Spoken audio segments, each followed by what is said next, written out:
just always, just thinking about where the racist history of this country, right, and how racism exists in policies that affect our community at a higher rate than any other group in America, and just thinking about how um, the how incarceration, Jim Crow, the Black Code. When we think about these things, it's always been about over policing our communities and us being viewed in a way that's extremely harmful to our communities. And it exists today, obviously.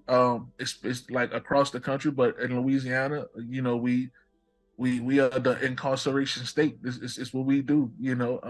We always last in anything that provides services to kids, and first and everything that does harm to kids. And I'm being general and broad, but everything from metal detectors in schools to in black and brown schools to zero tolerance policies is all coded in the same thing, right? And it's just putting kids on the first steps to the school to prison pipeline and getting them into the system. Right. And then addition to that, I mean, basically we can see that the state's decision recently to transfer some of our vulnerable youth to Angola, which is one of the most horrific adult prisons in the country, is just one of those, another example of the justice system punishing our particularly Black youth for its own failures. Angola, like the majority of the prisons across Louisiana, reside on the very land of a former plantation for enslaved Africans, right?